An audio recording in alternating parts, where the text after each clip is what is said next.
అందరికీ నమస్తే. Welcome to TR TV. నేను మీ తిరుపతి. తెలంగాణ రాష్ట్ర ముఖ్యమంత్రి రేవంత్ రెడ్డి దోస్తు రాజీనామా. రేవంత్ రెడ్డి దోస్త్ అంటే ఫస్ట్ గుర్తుకొచ్చేటటువంటి పేరు వేం నరేందర్ రెడ్డి. రేవంత్ రెడ్డికి అత్యంత సన్నిహితమైనటువంటి వ్యక్తి. పొద్దుగాల లేస్తే వేం నరేందర్ రెడ్డి రేవంత్ రెడ్డి ఇంటికాడనే ఉంటాడు. రేవంత్ రెడ్డి కారులోనే కూర్చుంటాడు. రేవంత్ రెడ్డికి సలహాదారుడు పోస్ట్లో వేం నరేందర్ రెడ్డి ఉంటుండే. రేవంత్ రెడ్డి వేం నరేందర్ రెడ్డికి రాజ్యసభ ఎంపీ సీట్ ఇప్పించిండు. ఎమ్మెల్యేలు మొత్తం వేం నరేందర్ రెడ్డికి సపోర్ట్ చేసిరు. వేం నరేందర్ రెడ్డి రాజ్యసభ సీటు కొట్టేసిండు. ఇప్పుడు రాజ్యసభ ఎంపీ వేం నరేందర్ రెడ్డి. వేం నరేందర్ రెడ్డి రాజీనామా చేయాలని చెప్పి కాంగ్రెస్ అధిష్టానం చెప్పినట్టుగా సోషల్ మీడియాలో వినబడుతున్నటువంటి వార్త. ఈ అంశం పైన చాలామంది రాజకీయ విశ్లేషకులు, సీనియర్ జర్నలిస్టులు రకరకాలుగా మాట్లాడుకునేటటువంటి కార్యక్రమం చేస్తున్నారు. మరి ఎందుకు వేం నరేందర్ రెడ్డి? తెలంగాణ రాష్ట్ర ముఖ్యమంత్రి రేవంత్ రెడ్డికి రాహుల్ గాంధీ ఫోన్ చేసి కలవమని చెప్పిండట. రేవంత్ రెడ్డి రాహుల్ గాంధీని కలిసిండు. వాస్తవానికి రేవంత్ రెడ్డి నిన్న ప్రధానమంత్రికి సంబంధించిన మీటింగ్ అయిపోగానే నిన్న రేవంత్ రెడ్డి తెలంగాణకు వచ్చేయాలి. రేవంత్ రెడ్డి తెలంగాణకు రావడానికి రెడీగా ఉన్నటువంటి టైంలో రాహుల్ గాంధీ ఆఫీస్ నుండి రేవంత్ రెడ్డికి ఫోన్ చేసిరట. సార్ రమ్మని చెప్పిండు, కలవమని చెప్పిండు, వచ్చి కలవండి అని చెప్పి ఫోన్ వస్తే రేవంత్ రెడ్డి రాహుల్ గాంధీని కలవడానికి పోయిండు. రేవంత్ రెడ్డి దాదాపు 15 నిమిషాల పాటు రాహుల్ గాంధీతో మాట్లాడిండట. రాహుల్ గాంధీ రేవంత్ రెడ్డికి కొన్ని కీలకమైనటువంటి విషయాలు చెప్పిండట. ఆ కీలకమైనటువంటి విషయాలలో ఒక వార్త ఏమని వినబడుతున్నదంటే, తెలంగాణ రాజ్యసభ మెంబర్గా ఉన్నటువంటి వేం నరేందర్ రెడ్డికి రాజ్యసభ పదవి నుండి రాజీనామా చేయమని చెప్పండి. వేం నరేందర్ రెడ్డికి ఇంకేదైనా వేరే పదవి ఇవ్వండి.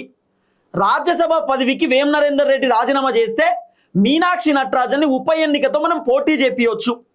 ఎందుకంటే మీనాక్షి నటరాజన్కి రాజ్యసభ రాకపోవడానికి కారణం తెలంగాణలో ఉన్నటువంటి కాంగ్రెస్ పార్టీ లీడర్లే. తెలంగాణలో ఉన్నటువంటి కొంతమంది కాంగ్రెస్ పార్టీ లీడర్లు కుట్ర చేసి మీనాక్షి నటరాజన్కి ఎంపీ పదవి రాకుండా చేసిర్రు. కాబట్టి తెలంగాణలో ఉన్నటువంటి ఒక రాజ్యసభ మెంబర్ని రిజైన్ చేయమని చెప్తే అక్కడి నుండి మీనాక్షి నటరాజన్ పోటీ చేస్తుంది. ఎమ్మెల్యేలు అందరూ మీనాక్షి నటరాజన్కి ఓటేసి గెలిపిస్తే మీనాక్షి నటరాజన్ తెలంగాణ నుండి రాజ్యసభ మెంబర్ అవుతుందని చెప్పి రాహుల్ గాంధీ రేవంత్ రెడ్డితో చెప్పినట్టుగా వినబడుతున్నటువంటి చర్చ. అయితే ఒక పెద్ద ట్విస్ట్ ఏంటి చెప్పనా?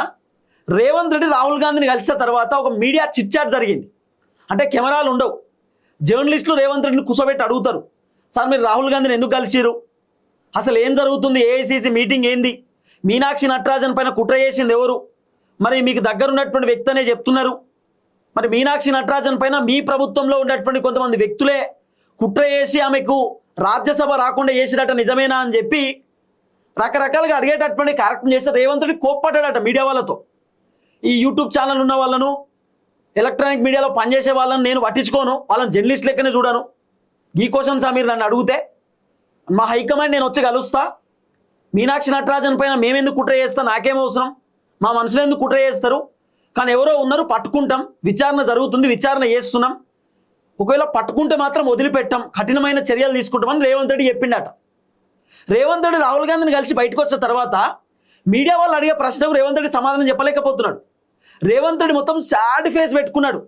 బహుశా మరి హైకమాండ్కి రేవంత్ రెడ్డి వెనకాల ఉన్నటువంటి ఫహీం ఖురేషే ఇదంతా చేసిందని తెలిసిందేమో మరి.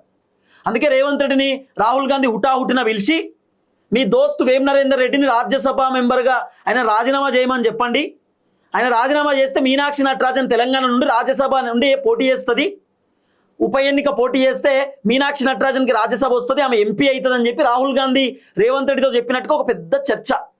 మరి ఈ లీక్ ఎట్లా బయట వినబడుతుంది, సోషల్ మీడియాలో ఎట్లా ప్రచారం అవుతుందంటే, రేవంత్ రెడ్డి బయటకు వచ్చిన తర్వాత వాళ్ళ మనుషులతో అయితే రేవంత్ రెడ్డి చెప్పుకుంటాడు కదా, వేం నరేందర్ రెడ్డికైనా, రోహిన్ రెడ్డికైనా, కాంగ్రెస్ పార్టీ మంత్రులకైనా, లీడర్లకైనా రేవంత్ రెడ్డి షేర్ చేసుకుంటాడు కదా. ఆ షేర్ చేసుకున్నటువంటి విషయమే ఇప్పుడు సోషల్ మీడియాలో ప్రచారం అవుతుందట. రేవంత్ రెడ్డి కొంతమందికి చెప్తే కొంతమంది మొత్తం ప్రచారం చేసి మొత్తం పాకిచ్చిరు అనేది వినబడుతున్నటువంటి చర్చ. సో ఏది ఏమైనా వేం నరేందర్ రెడ్డి ఆయన తెలంగాణ నుండి రాజ్యసభ సభ్యుడు. సో వేం నరేందర్ రెడ్డి మొత్తానికి ఆయన ఎంపీ సీటుకు రాజీనామా చేయాల్సినటువంటి అవసరం వస్తున్నది. తెలంగాణ నుండి 2-3 ఉన్నారు, కానీ ఫస్ట్ ప్లేస్లో వేం నరేందర్ రెడ్డి ఉన్నాడట. ఎందుకంటే మొన్ననే వేం నరేందర్ రెడ్డికి వచ్చింది. రేవంత్ రెడ్డి వేం నరేందర్ రెడ్డికి రాజ్యసభ రావాలని దగ్గరుండి ఇప్పించిండు. ఎందుకంటే రేవంత్ రెడ్డికి ఫుల్ క్లోజ్ దోస్తు. ఎమ్మెల్యేలు కలవాలన్నా వేం నరేందర్ రెడ్డినే కలవాలి, మంత్రులు కలవాలంటే వేం నరేందర్ రెడ్డినే ఫస్ట్ కలవాలి. కొంతమంది ఎమ్మెల్యేలు రేవంత్ రెడ్డి ఇంటికి పోతే వేం నరేందర్ రెడ్డి ఇంట్లోకి వెళ్ళి బయటకు వస్తుండే చెప్తారట ఎమ్మెల్యేలకు, రేవంత్ రెడ్డిని కలవండి, మాట్లాడండి, కానీ ఆయనకు సలహాలు ఇవ్వకండి, ఆయన కోపం వస్తుంది సలహాలు ఇస్తే. వేం నరేంద్ర రెడ్డి చెప్తున్నట్ట. ఎందుకంటే అప్పటికే వేం నరేంద్ర రెడ్డి రేవంత్ రెడ్డి సలహాదారుడు ఉన్నాడు. వేం నరేంద్ర రెడ్డి ఎటే చెప్తాడు రేవంత్ రెడ్డి వింటాడు, దోస్తులు ఇద్దరు. కాబట్టి రాహుల్ గాంధీ రేవంత్ రెడ్డికి ఒక పెద్ద చెక్ పెట్టిండు, జలకిచ్చిండు అనేది ఒక పెద్ద చర్చ వినబడుతున్నది. రేవంత్ రెడ్డి టీంని రాహుల్ గాంధీ చిన్నగా ఒక్కొక్కలను తొలగించేటటువంటి కార్యక్రమం చేయబోతున్నట్టుగా కూడా సోషల్ మీడియాలో వినబడుతున్నటువంటి ఒక పెద్ద చర్చ. ఈ అంశం పైన రాజకీయ విశ్లేషకులు, సీనియర్ జర్నలిస్టులు రకరకాలుగా మాట్లాడుకుంటున్నారు, వాళ్ళకి తోచిన విధంగా మాట్లాడుకుంటున్నారు. మీడియా ఛానల్లో రకరకాల వార్తలు వినబడుతున్నాయి. ఇప్పుడు మీనాక్షి నటరాజన్కి మధ్యప్రదేశ్ నుండి రాజ్యసభ సీటు చాలా ఈజీగా వస్తుండే. ఎందుకంటే మధ్యప్రదేశ్లో కాంగ్రెస్ పార్టీకి ఫేవర్ ఉన్నటువంటి సీట్లు ఉన్నాయి. అక్కడ ఎమ్మెల్యేలు మీనాక్షి నటరాజన్ ఖచ్చితంగా సపోర్ట్ చేస్తుండే. మీనాక్షి నటరాజన్ మంచిగా రాజ్యసభ ఎంపీ అవుతుండే, ప్రమాణ స్వీకారం కూడా చేస్తుండే. కానీ తెలంగాణలో ఉన్నటువంటి కొంతమంది రేవంత్ రెడ్డికి అత్యంత సన్నిహితంగా ఉన్నటువంటి లీడర్లే మీనాక్షి నటరాజన్ పైన కేసు ఉన్నదని, మీనాక్షి నటరాజన్ కోర్టు నుండి నోటీస్ వచ్చిందని, మీనాక్షి నటరాజన్ కోర్టు నుండి వచ్చినటువంటి నోటీస్ గురించి ఆమె తమ నామినేషన్లో అఫిడవిట్లో ఆమె పేర్కొనలేదని చెప్పి, ఫామ్ 26లో పెట్టలేదని చెప్పి, ఇట్లా రకరకాలుగా మీనాక్షి నటరాజన్ పైన నెగిటివ్ ఒక రిపోర్ట్ పంపించారు తెలంగాణ నుండి. కోర్టు నుండి వచ్చినటువంటి నోటీసు మధ్యప్రదేశ్ దాకా పంపించారట. ఎట్లా పోయి ఉండొచ్చు, ఏ విధంగా పోయి ఉండొచ్చు? ఇప్పుడు కాంగ్రెస్ వాళ్ళు ఒకవేళ కాంగ్రెస్ వాళ్ళ పైన కేసుల వల్ల సైలెన్స్ ఉంటారు, మా వాళ్ళు ఎదగాలనే ఆలోచనతో ఉంటారు. కానీ మీనాక్షి నటరాజన్కి 10 వస్తుంటే ఎందుకు ఈ కుట్ర? ఆమె ఈజీగా అవుతుండే మధ్యప్రదేశ్ నుండి ఎంపీ, కానీ కొంతమంది కావాలని అడ్డుకున్నారు. కాబట్టి రాహుల్ గాంధీ కోపం వచ్చింది. మీనాక్షి నటరాజన్ తెలంగాణ వాళ్ళు అడ్డుకున్నారు కాబట్టి తెలంగాణలోనే మీనాక్షి నటరాజన్కు రాజ్యసభ రావాలంటే ఎవరో ఒకరు రాజీనామా చేయాలి. ఇప్పుడు వేం నరేందర్ రెడ్డి రాజీనామా చేసేటటువంటి వెంటనే వేం నరేందర్ రెడ్డి ప్లేస్లో మీనాక్షి నటరాజన్ రాజ్యసభ లీడర్ అవుతుందా అంటే కాదు, మళ్ళీ పెద్ద ప్రాసెస్ ఉంటుంది. ఆ ప్రాసెస్ ఏందో కూడా చాలా క్లియర్గా నేను మీకు చెప్పేటటువంటి కార్యక్రమం చేస్తే ఒకసారి చూడండి. నేరుగా మార్చడం కుదరదు, ఎందుకంటే రాజ్యసభ స్థానాన్ని ఒకరి నుంచి ఇంకొకరికి బదిలీ చేయడానికి, నామినేటెడ్ చేయడానికి రాజ్యాంగంలో ఎలాంటి నిబంధనలు లేదు. ఒకవేళ వేం నరేందర్ రెడ్డి రాజీనామా చేసినా మీనాక్షి నటరాజన్ ఆ స్థానంలోకి రావాలంటే ఆమె మళ్ళీ ఉప ఎన్నిక ప్రక్రియ ద్వారానే గెలవాల్సి ఉంటుంది. ఉప ఎన్నిక తప్పనిసరి, ఉప ఎన్నిక పక్క వస్తుంది. వేం నరేందర్ రెడ్డి ఒకవేళ ఆయన రాజీనామా చేసిండనుకో మళ్ళీ ఉప ఎన్నిక వస్తుంది. ఆ ఖాళీని భర్తీ చేయాలి. ఆ ఖాళీని భర్తీ చేయాలంటే ఎన్నికల సంఘం మళ్ళా ఒక ఎలక్షన్కి సంబంధించినటువంటి అంశం తెరపైకి తీసుకురావాలి. అంటే మళ్ళీ ఉప ఎన్నిక పెడతారు. అది ఎట్లనేది కూడా చెప్తా. వేం నరేందర్ రెడ్డి రాజీనామా చేస్తే కేంద్ర ఎన్నికల సంఘం ఆ ఖాళీ స్థానాన్ని ప్రత్యేకంగా ఉప ఎన్నిక బై ఎలక్షన్ నిర్వహిస్తుంది. బై ఎలక్షన్ పెడతారు. మళ్ళీ వేం నరేందర్ రెడ్డి ఇప్పుడు ఒకవేళ రిజైన్ చేస్తే తన రాజ్యసభకు సంబంధించిన సీటుకు, ఆ తర్వాత ఎమ్మెల్యేల ఓటింగ్, వేం నరేందర్ రెడ్డి రిజైన్ చేస్తే ఒక రాజ్యసభ మెంబర్ ఎట్లా ఎన్నుకుంటారు అంటే ఎమ్మెల్యేలందరూ ఓటింగ్ పెట్టాలి.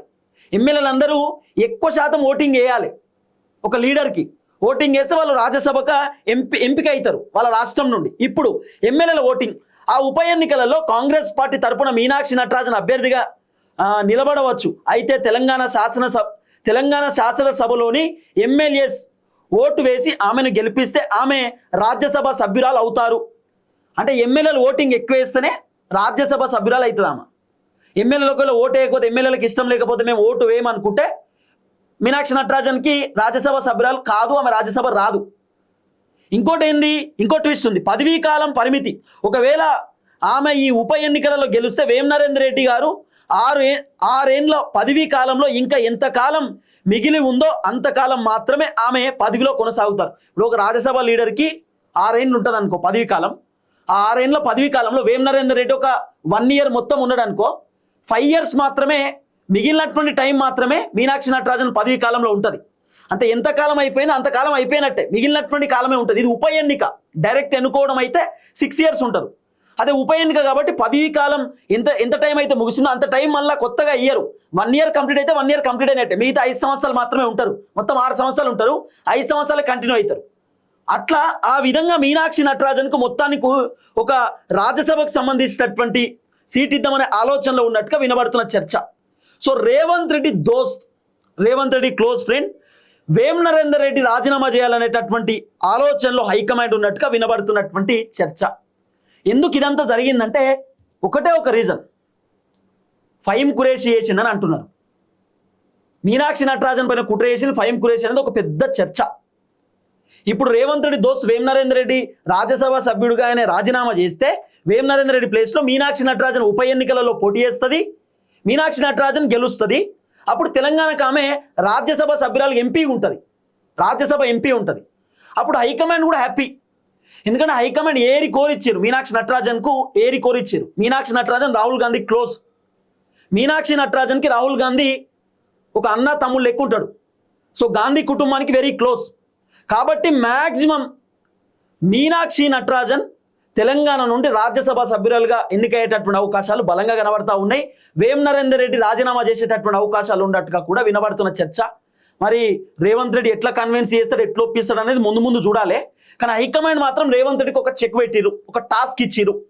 ఎవరితోనైనా ఒకళ్ళతోటి మీరు రాజీనామా చేపియండి. మరి వేం నరేందర్ రెడ్డా ఇంకెవరన్నా ఉన్నారా, ఏం కథ, మన అనిల్ తోటి చేపిస్తారా, ఇంకో ఎవరితోటి చేపిస్తారో తెలియదు. కానీ రిజైన్ చేయాలి. రిజైన్ చేస్తేనే మీనాక్షి నటరాజన్కి అవకాశం వస్తుంది.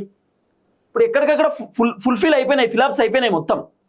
ఇక ఉన్న ఆప్షన్ రిజైన్ చేయాలి. రిజైన్ చేసిన తర్వాతనే ఫుల్ఫిల్ చేయాలి. మధ్యప్రదేశ్లో 3 ఉంటుండే, 3కు 3 బీజేపీ కొట్టేసారు.